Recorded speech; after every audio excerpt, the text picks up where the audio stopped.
You can't just see something that's maybe a once-in-a-century discovery and go do your 9-to-5 job. You got to go look for fur or footprints or some kind of evidence. From tracing giant footprints to being woken up by eerie roars, special ops have finally caught Bigfoot deep in the Alaskan forest, but you won't believe what came next. Today we have a story about a special ops team commander who's leading a reconnaissance team in Alaska. Here's what happened. In the quiet, deep forests of Alaska, a special ops team was sent on a mission. They were chasing something they didn't know much about, something they just called it.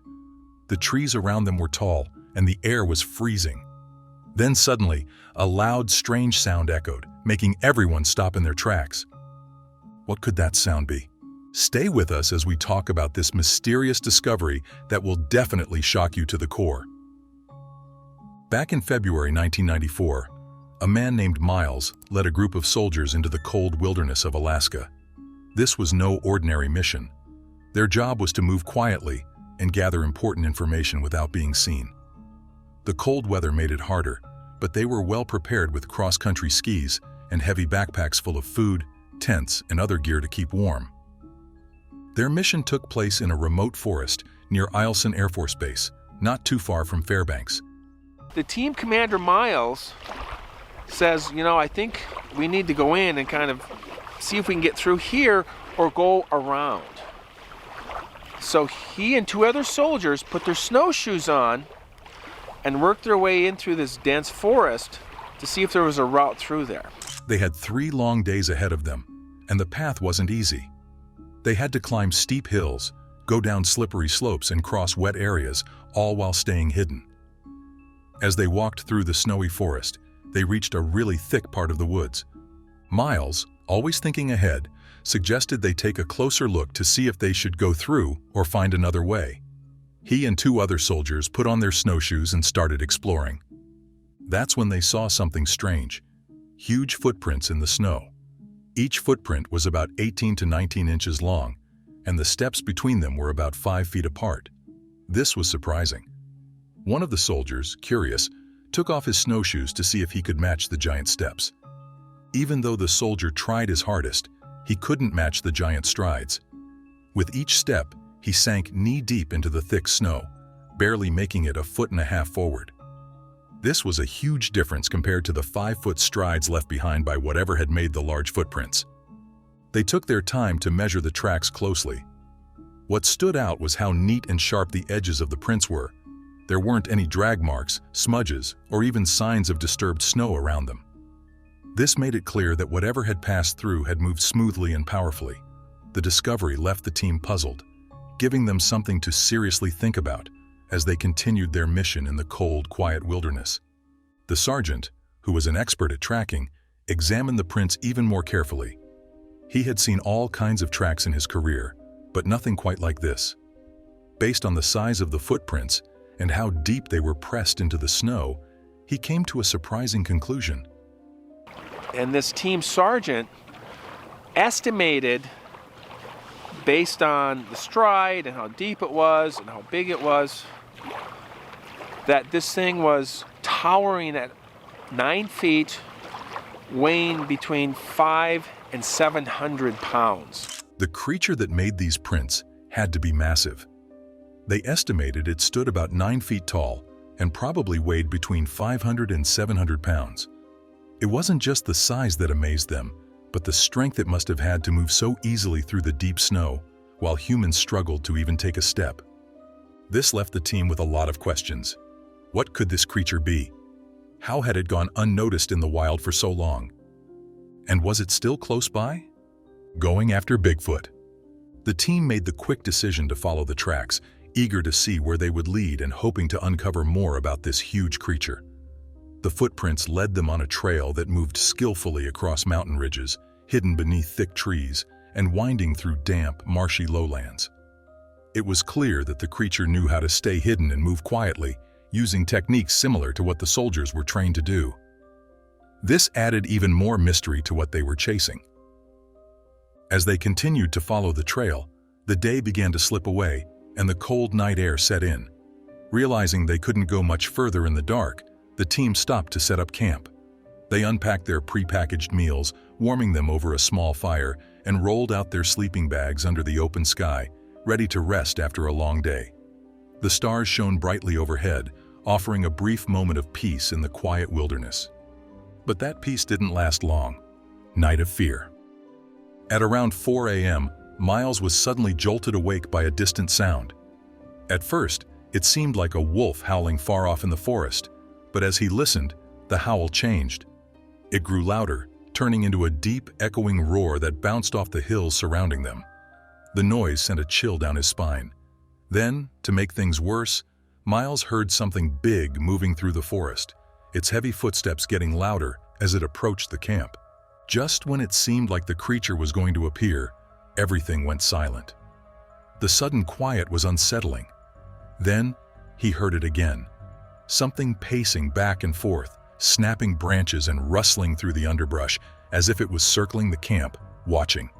Miles knew they weren't alone in the forest anymore, and whatever was out there was incredibly close. The rest of the soldiers woke up, hearing the strange noises outside. They unzipped their tents, trying to listen more closely. What happened next was even more unsettling. For a few long minutes, the noises continued before everything suddenly stopped. Then, out of nowhere, a terrifying mix of a howl, roar, and scream filled the night air, sending chills through the team. Very faint, it's off in the distance, and he's listening to this, and it's just kind of this howl, but then it has like a roar to it almost. And it kind of is this funny echo off the hills. They quickly grabbed their flashlights, shining them around in the darkness, desperately trying to see what was out there. But there was nothing. To make matters worse, the soldiers realized they didn't have any weapons with them. This was just a training mission, so they hadn't brought ammunition. Feeling completely exposed and defenseless, Miles made the decision that they would pack up and leave as soon as the sun came up. But before they could even wait for daylight, something else happened. A loud crash echoed through the forest. It sounded like a tree being pushed over. They could see movement in the treetops, and then heard the unmistakable crack of a tree snapping and hitting the ground. This pushed the team to act fast. They hurried to pack up their gear, eager to get out of the area as soon as possible. Before they left, Miles and another soldier found more of the large footprints nearby. It looked like whatever it was had been walking around in the same spot for a while. They also came across a massive dead pine tree, about 12 inches thick and 35 feet tall, that had been broken cleanly in half. As the sun began to rise, they quickly made their way out of the forest, but Miles couldn't shake the feeling that this was only the beginning of something bigger. Later on, Miles decided it would be best for the group to keep quiet about what they had experienced. They didn't want to deal with any disbelief or complications from others who might think they were making it up. But Miles couldn't stop wondering what might have happened if they had kept following the tracks. The government map clue. A little while later, Miles had a conversation with his neighbor, Anthony, who lived in northeastern Washington. During their chat, Anthony brought up something interesting: the Fairchild Air Force Survival School. He mentioned that they provide topographical maps with survival tips, including warnings about dangerous animals in the area. Strangely enough, those maps even feature an illustration of a Sasquatch, a creature that many believe to be just a myth. This small piece of official recognition, the illustration on the government map, made Miles feel somewhat validated about keeping their encounter a secret. And they came to pretty much a unanimous agreement that when they get back, when they return, they were not going to discuss this with anybody. They were not going to talk about it, period. It reassured him that they weren't the only ones who thought such creatures might exist. Even after the mission, Miles often found himself thinking about the large creature they had tracked. Could it really have been a Sasquatch? The idea stayed with him, especially since the government map seemed to hint that these creatures could be more than just myth. Sasquatch, often called Bigfoot, is described as a large, hairy creature that many believe roams the forests of North America, particularly in the Pacific Northwest and Western Canada. The word Sasquatch actually comes from the term Sask-etes, used by the Tsales community, which means wild man or hairy man. In various indigenous cultures across North America, the Sasquatch is more than just a legend. It's a significant part of their heritage. Many view it as a protector of the forest, a powerful being that can move between the physical and spiritual worlds. Stories of Sasquatch sightings have been circulating for a long time. The first widely known report in North America dates back to the late 1800s. One of the earliest recorded tales appeared in an 1884 newspaper article from Victoria's British colonist. The article described the capture of a strange creature near Yale, British Columbia. The creature, which they named Jacko, was said to be a mix between a man and a beast, resembling a gorilla with thick black hair. Even though people still argue about whether the story from the 1800s was true, it definitely got people talking about the mysterious creature. In the early 1900s, more stories started popping up. One well-known event happened in 1924 near Mount St. Helens, where a group of miners claimed they were attacked by giant apes. This story made the news, and more people became fascinated by the idea of Sasquatch. By the 1950s, the name Bigfoot began to stick. This new name came after some loggers in California discovered large footprints near Bluff Creek. The term Bigfoot was first used in a 1958 newspaper article that reported on these massive prints. Over time, the creature became known as Bigfoot, even though there's still no solid proof that it really exists. Many people who claim to have seen Bigfoot describe it as a huge, two-legged creature covered in dark, thick hair. It's said to stand anywhere from 6 to 15 feet tall. Some witnesses also report a strong, unpleasant odor and glowing eyes. Footprints believed to belong to Bigfoot have been found, with some measuring as large as 24 inches long and 8 inches wide. However, many of these tracks have turned out to be hoaxes. One of the most famous pieces of supposed evidence is the Patterson-Gimlin film, captured in 1967. The footage shows what looks like a large, hairy figure walking through the woods at Bluff Creek, California. While some believe the video is genuine proof of Bigfoot, others argue it's just someone in a costume. Sasquatch is real. Sasquatch isn't just a legend people tell around the campfire. It's a big part of popular culture. The creature has appeared in countless books, movies, and TV shows. A great example is the 1987 movie Harry and the Hendersons, where Sasquatch is portrayed as a friendly, gentle giant who becomes part of a human family. It's a much softer, kinder version of the mysterious creature many people fear. Oh, Lord God! Dr. Wrightwood, say hello to Harry. Hello. In Native American culture, there are many legends about Sasquatch. For the Sitsäls people, spotting a Sasquatch is seen as a sign that you're in the right place at the right time. The Haida people have a story about Gagiksid, a wild man who transforms into a supernatural being after getting lost in the forest. The Coast. Salish people talk about Semequis, mysterious creatures that roam the forest at night. Even though there's no scientific proof of Sasquatch, the story endures, fueled by numerous sightings and its cultural importance. Some researchers speculate that Sasquatch might be a remnant of an ancient type of large ape that migrated from Asia to North America long ago, though there's no fossil evidence to support this theory. Today, Sasquatch represents all the mysteries we still don't understand. Organizations like the Bigfoot Field Researchers Organization continue to search for evidence and gather stories. While many people are skeptical and believe that sightings are just misidentified animals or fabrications, the legend of Sasquatch remains one of North America's most captivating tales. The stories Miles heard from Anthony only deepened his curiosity about these legends, drawing him further into a world filled with wonder and unanswered questions. On top of this major discovery, the U.S. government recently released some terrifying photos of what many believe to be Bigfoot.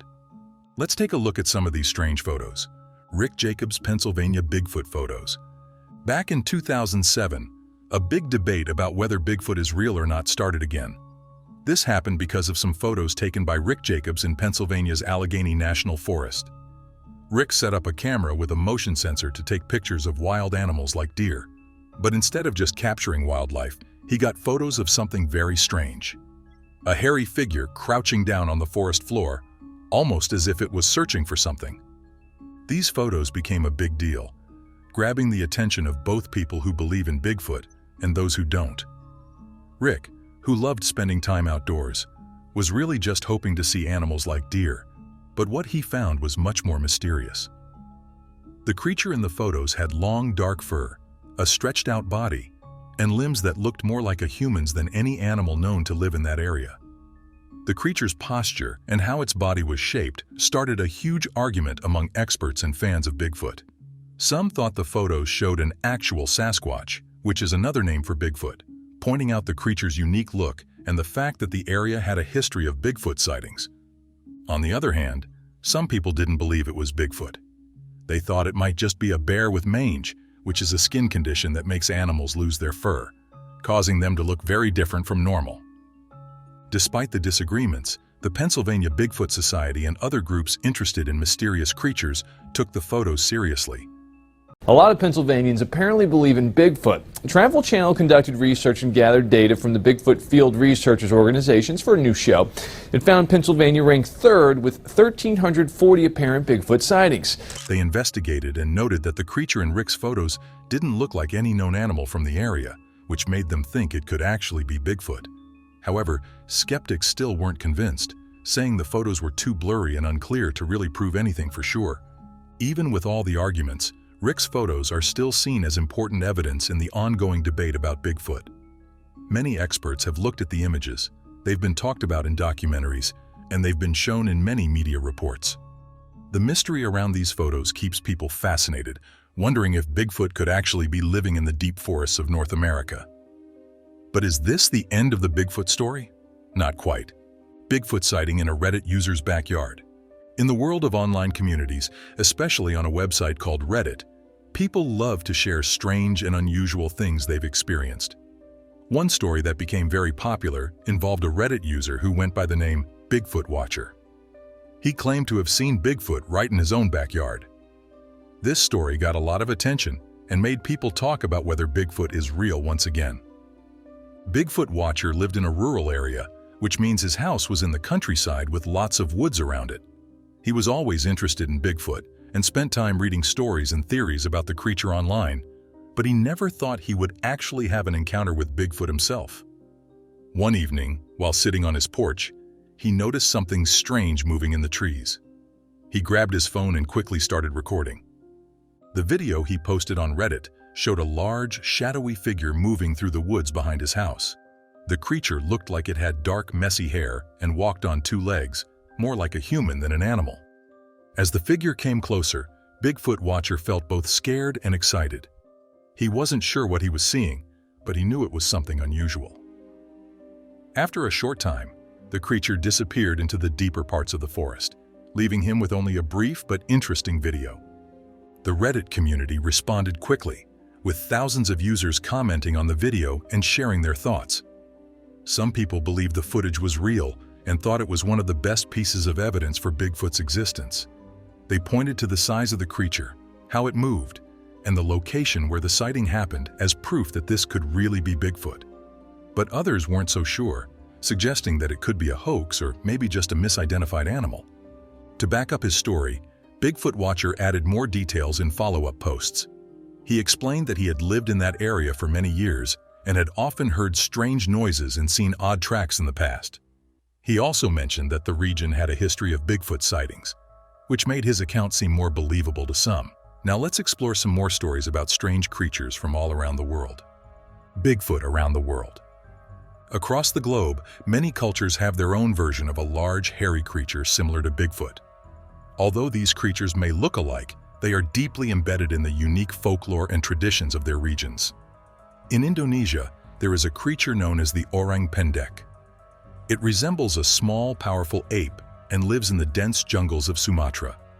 Orang pendek means short person in Indonesian. This creature is not as tall as Bigfoot, usually standing between 3 to 5 feet high, but it's known for its strength. Locals and even some scientists have reported sightings of it. Numerous expeditions have been made to find concrete proof of the orang pendek, but so far, only footprints and handprints have been discovered. In Brazil, particularly in the Amazon rainforest, the mapinguari is a legendary creature. It is said to have a terrible odor and a loud scream. Descriptions of the mapinguari vary widely. Some say it resembles a giant sloth, while others think it looks more like an ape. There are even tales that it has a mouth on its stomach, or a single eye in the middle of its forehead. These diverse and extreme descriptions lead some to believe it might be more myth than reality, yet people still claim to have seen it. Australia's version of Bigfoot is called the Yowie. According to Aboriginal legends, the Yowie can be anywhere from 6 to 12 feet tall, with long arms and reddish-brown hair. Reports of the Yowie come from various parts of the country, particularly Queensland and New South Wales. This creature is generally shy but can become aggressive when provoked. Aboriginal cave paintings depict tall, hairy figures, suggesting that the Yowie has been a part of local stories for centuries. North American legends also include Bigfoot-like creatures. Among Native American tribes such as the Ojibwe and Dakota, there are tales of the Rougarou, or Big Man. This being is often seen as a protector or messenger, appearing during crucial times of danger or change. Its visits are held in high regard and considered significant within these communities. Moving to the Himalayas, there's the Yeti, or abominable snowman. The Yeti is said to inhabit the snowy mountains, resembling a large ape-like creature covered in white or gray fur. Local legends portray the Yeti as a guardian of the mountains. Western interest in the Yeti surged in the 20th century, leading to numerous expeditions. Despite all the efforts, clear evidence of the Yeti's existence remains elusive. In Mongolia, there is a similar creature known as the Almas. Unlike other Bigfoot-like beings, the Almas appears more human in its appearance, covered in reddish-brown hair. Unique among its kind, the Almas is reported to occasionally interact with people. And in the middle of the night, Bigfoot came back to eat the pork ribs, and I jumped out of the tent with my firearm and I shot at him a couple of times. Breaking news to some of you, and it may be shocking, but turns out the Bigfoot that was supposed to be killed here in San Antonio actually was not. Rick Dyer, the man who claims to have killed him and has been traveling around the country with the beast in a trailer as a sort of sideshow, now says the body is a fake. From the assertions of a hunter who claimed to take down the legendary Bigfoot to purported proof that dinosaurs walked the earth with humans, here are some bizarre claims, perhaps the most bizarre being that someone claimed they killed Bigfoot. Texan Bigfoot killer. The search for Bigfoot is one that seems to go on for eternity. For decades now, many have come up with different reasons to believe that this huge, hairy bipedal hominid and its kind must be roaming through some of the most remote woods and forests found in North America. However, the doubters always seem to point to the fact that nobody, at least no one with credibility, has come up with any conclusive proof that a strange breed is truly out there. To be honest, how can we take these anecdotal accounts of encounters with these creatures so seriously when the public at large cannot relate? They've tried to show us pictures of the hominid, but time and time again, they have either been too blurry to be taken as conclusive evidence, or they have eventually been proved to be hoaxes. Either way, the detractors haven't been able to stop the Bigfoot enthusiasts from doing all they can to bring this creature to the limelight, even if they have to hunt it down and kill it. Let's start off with this local Texan who made an outright claim that he actually killed Bigfoot. I jumped out of the tent with my firearm and I shot at him a couple of times. Some of the naysayers when it comes to Bigfoot may shake their heads in disbelief as they struggle to understand how you can kill something that doesn't even exist, but don't tell that to Rick Dyer, a professed Bigfoot enthusiast and trapper. According to him, this unbelievable event happened all the way back in 2012. On the 6th of September of that year, Dyer just happened to be in San Antonio, where he claims to have set up one of his elaborate traps that was specifically designed to take out this legendary creature. Turns out, he did this because he just so happened to hear of this 911 call that gave a report of an individual who had spotted a large hairy animal as it was consuming a deer in the woods. According to Dyer, this gave him the desire to go out there to track what he believed to be Bigfoot. In order to draw Bigfoot to him, Dyer went out to get deer urine and pork ribs. I know pork ribs are easy to find, but how does anyone get their hands on deer urine? I guess the hunters in the comments section will just have to let us know. Why deer urine though? Apparently, Dyer believes that Bigfoot is attracted to deer. I scattered the deer urine all under the tree, because Bigfoot is attracted to deer. Maybe that is why he experienced an electrifying hunch, because now he was a man on a mission. Once Dyer got his hands on such items, he decided to hang the pork ribs on a tree before spraying the deer urine underneath the same tree. Turns out his hunch was right, because before long, Bigfoot apparently turned up and claimed the pork ribs in the middle of the night. Not wanting to miss out on such an opportunity, Dyer hopped out of the tent with his weapon in hand. Without missing a beat, the Bigfoot trapper shot at Bigfoot several times, which of course led to the hominid's demise. Following this exciting event, Dyer wanted no time in letting the world know that he was the man who killed Bigfoot. It didn't take too long before he released the shocking photos of the events. You could see the face of what looked to be a frozen Bigfoot covered entirely in fur. After naming the creature Hank, Dyer also claimed that the creature in the photos was about 8 feet tall, 4 feet wide, and about 800 pounds heavy. One of these photos even showed the public a sternal scar, which told us that it had also been autopsied in an undisclosed college in Washington state, if you can imagine. Grim when you think about it, but with these photos, surely there is no way to say that he did not take Bigfoot down. No, not this time. Hoping to capitalize on this amazing find, Dyer also took the creature on tour, and as such, he was able to make a pretty penny, close to about $50,000 if the reports are accurate. As such, it comes as no surprise that such an event caught the attention of field researcher Cliff Barackman. Looking at the events as they occurred, Barackman wasn't actually surprised about the fact that this event took place in Texas. According to him, despite the fact that Texas isn't really considered to be a Bigfoot habitat, he seems to believe that Bigfoot can be found there. In fact, they seem to have the same level of distribution over the continent of North America the same way black bears do. He also mentioned that the region of East Texas seems to get a ton of rain thanks to the Gulf of Mexico as it makes its movement north. This is key because apparently, the more rain a region experiences, the more the chances that people will sight Bigfoot in the area. Such a claim stretches all the way back to the 1920s when reports of this wild woman being sighted along the Navidad River came up. Turns out that both the Native American people of the area and the white settlers that made their way to the region were aware of the Sasquatch population in the area, so much so that they can be found in the news reports of that time. That said, we know that some of these reports must be taken with a pinch of salt. Fast forwarding to the future with Dyer and his claim of killing Bigfoot, there were a ton of problems with his story. For starters, Dyer has the unfortunate reputation of being a hoaxer. 4 years earlier, he and another man claimed to have found a Bigfoot corpse in Georgia. How disappointed were we when we found out that this was just a Halloween costume? Understandably, this got people like Kathy Strain, a respectable anthropologist, upset. Although she believes that Bigfoot is truly out there, she has her doubts in respect of Dyer's claims that he nailed the hominins. One look at the photos, and she disproved the fact that Dyer even shot the creature. Rightly so, because there was no evidence of gunshot wounds on it. Stephanie Shuttler, a wildlife biologist, is also doubtful about this Bigfoot because the face of this creature just looks too much like the Halloween costume that Dyer and his friend tried to pass off as Bigfoot all those years ago. It just felt too much like a hoax, especially with the way its eyes just looked like it was glued shut. Add the fact that Jeff Meldrum, arguably the most famous anthropologist and Bigfoot enthusiast in the world, doubts the authenticity of the Bigfoot due to the dubious features of the creature, and there is little room for people to buy into the fact that Dyer killed a Bigfoot. Looks like we are looking at another hoax that's being played by Rick Dyer.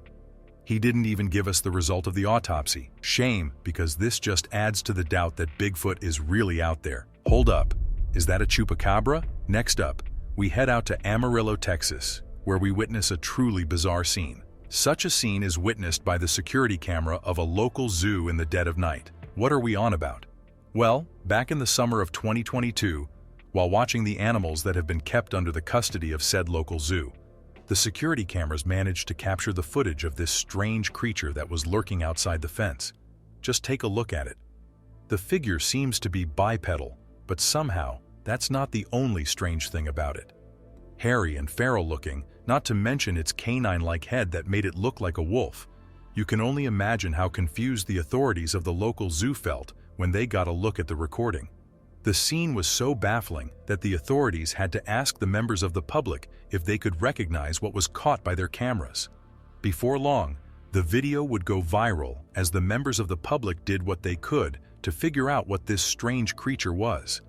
The answers were contrasting to say the least, with some being convinced that this was some sort of canine thanks to the fur on the creature, while others could not be dissuaded from their opinion that this must be some sort of hoax because the creature was wearing what appeared to be a pair of jeans and a jacket. Looking for something more conclusive, field expert Ken Gerhardt was asked for his opinion. Upon analysis of the footage that was released by the zoo, Gerhardt felt that the creature reminded him of one of the more infamous creatures from Latin American folklore, the chupacabra.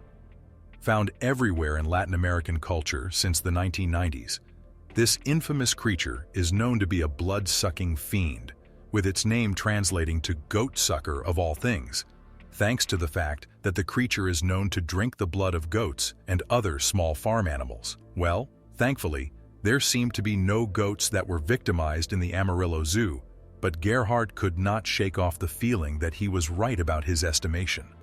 After all, the creature seemed to have a strong resemblance to the remains of several creatures that have been considered to be chupacabra. He figured that this creature had the dog-like features the others had. This reminds us of a time back in 2010 when more than 300 goats were devoured in rural Mexico. Back then, the slaughter was indeed attributed to being the handiwork of this notorious bloodsucker. With that in mind, there is every chance that the local zoo may have managed to capture the image of this notorious beast. Experts such as Floyd Hayes, a professor of biology at Pacific Union College in Angwin, California, decided to give his 2 cents on this strange beast. He started off by analyzing its size and came to the conclusion that it was 7.5 feet tall. This puts a dent in the belief that this could be a chupacabra, because such a creature was a lot smaller than that. Another problem presented itself when Hayes also pointed out the fact that the chupacabra is not bipedal. Like many other canines, the chupacabra is believed to be quadrupedal. Hayes was not the only one to dismiss the fact that this could be a chupacabra. Upon giving her own analysis of the footage, wildlife biologist Stephanie Schuttler could not reconcile the hairy creature in the footage with the reputation of the chupacabra as being a hairless creature with gray and scaly skin. In her opinion, it is a bit difficult to spot a chupacabra out in the wild because half the time anyone claims to have seen a chupacabra, they just end up being some sort of canine with mange, the disease caused by the parasitic mite that lives in the fur of canine. The disease is such a plague to these canines because when it gets bad, these poor creatures have been known to scratch at it till their skin falls off. Considering this, we also have to look at why the zoo only released one image of this strange being. Surely, there must have been video footage of this creature as it was moving around. This would have helped the experts deduce what exactly they were looking at. With that in mind, the experts have every reason to believe that this was some sort of publicity stunt on the part of the zoo. After all, if they were really interested in figuring out what this creature was, they would have released those videos that we mentioned a few moments ago. That said, if this was really a hoax, it must have been exhausting for the zoo to keep it up because they have been talking about it for some time now. With that in mind, we can only say that this is some sort of unidentified creature. With any luck, someone will be able to tell us what exactly it is in the future. Hopefully, it won't be the local goats in the area.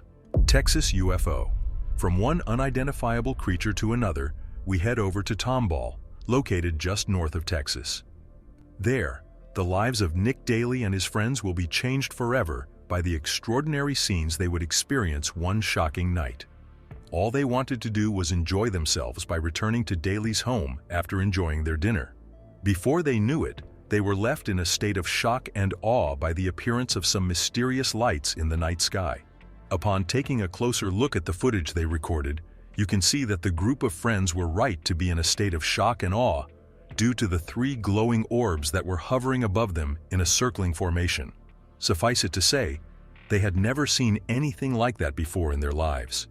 What's even more astonishing about the scene was that these bright orbs seemed to appear and disappear repeatedly. With that, Daly was certain that what he and his friends had just witnessed was certainly otherworldly. There was no way that those lights had originated from planet Earth. This may seem as a statement from someone who didn't matter, but Daly was once a member of the U.S. Air Force. As such, we had to take him seriously when he claimed that he had never seen any planes that looked or moved like that. Seems as though he wasn't the only one who thought like that, because when we asked for the opinions of others, They also were compelled to believe that these could be UFOs from another planet. Just take a look at what Alexis Brooks, an author and journalist, had to say about what Daly and his friends experienced that fateful night.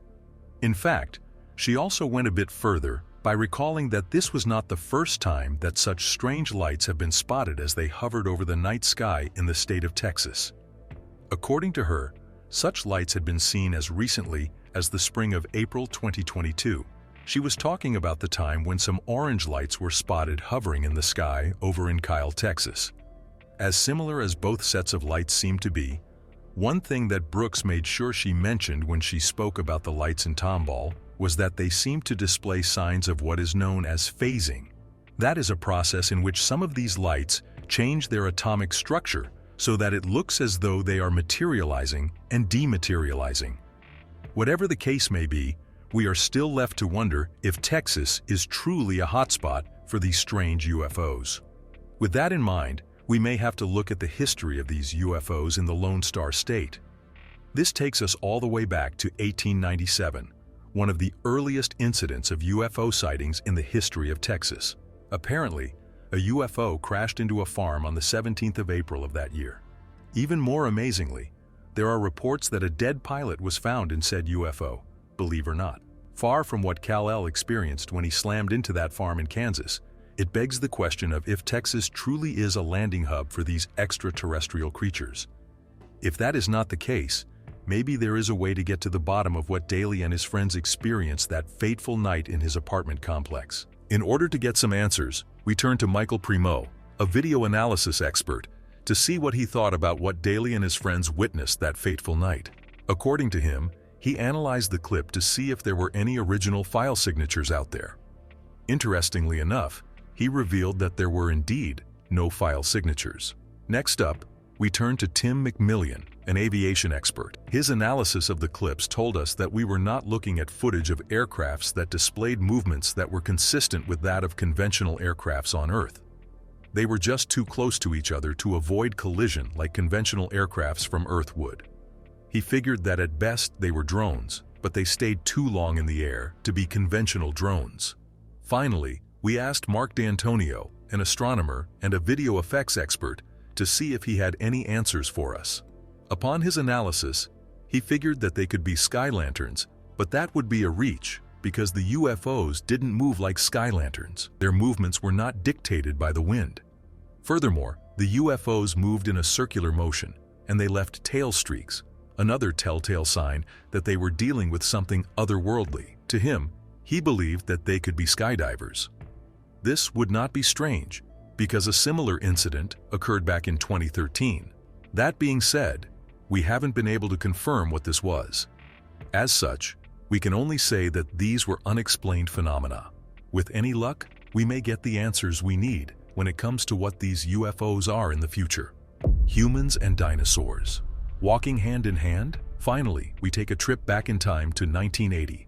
Over by the Paluxy River near Glen Rose, Glenn Kuban, an amateur paleontologist, was hoping to leave a mark in history documenting a site that became famous ever since it became known to the public all the way back in 1908. We're talking about a pair of footprints that were attributed to dinosaurs and aliens. Amazingly, this may have meant that humans and dinosaurs may have walked the earth alongside each other once upon a time. Truly incredible. According to author Eric Grundhauser, believer of the young earth theory, there is every chance that this is true. They came to this belief due to what they found in the Bible. According to the Bible, the earth was created about 4,000 to 10,000 years ago. As such, this was the evidence that was needed to prove that humans and dinosaurs did walk the earth alongside one another. What's even more interesting about this is that these young earthers have found corroborative proof to support their assertions. Just take a look at this prehistoric cave drawing that was discovered in Kutaisi, Georgia, which seems to depict humans hunting alongside dinosaurs. That said, such compelling evidence does come with its own set of plot holes, if you will. For starters, the footprints that Kuban took a look at back then were just too big to belong to humans. Not wanting to give up, there are some that claim that this may have belonged to a long extinct human species, maybe a set of giants. That said, This assertion is made even more complicated by the normal-looking set of footprints that were found close by. Is it possible that they may have belonged to children? What could all this mean? In search for answers, we turn to the evidence of stone tools that were found in Mexico. As a result of said stone tools, anthropologists came to believe that the first humans may have migrated to North America more than 30,000 years ago. Pretty incredible, right? Especially as this dismissed the assertion that humans made it to North America almost 10,000 years ago. With that in mind, it makes us come to terms with the fact that human history is always evolving. That said, we still need to get to the bottom of the mystery of those strange footprints found alongside the Paluxy River. Ed Barnhart, an archaeologist, claimed that these footprints were indeed too big to be human. That said, as they were size 35, they also were too distinct to be made by humans, as they did not have the 5 metatarsal bones that can be found on humans. This made Barnhart and Dr. Bob Anderson, a NASA geologist, conclude that they must belong to reptiles due to the 3 metatarsal bones that the footprints impress in the ground. Going further, Anderson claimed that the footprints looked so similar to humans because of the way they had been walking on the ground. This made him dismiss the others that looked too similar to humans as the works of people who believe in the concept of creationism. Desperate to deceive everyone into believing in their concept, they actually fabricated their evidence. This belief ended up being true because it was revealed that a man named George Adams did manipulate this evidence back in the 1930s, just so that he could sell tickets during the Great Depression. Pretty depressing stuff if you ask us, but at least now we know that none of these are prehistoric human tracks. Maybe one day we will find real evidence of our ancestors walking the earth. From the assertions of a hunter who claimed to take down the legendary Bigfoot to purported proof that dinosaurs walked the earth with humans, here are some bizarre claims, perhaps the most bizarre being that someone claimed they killed Bigfoot.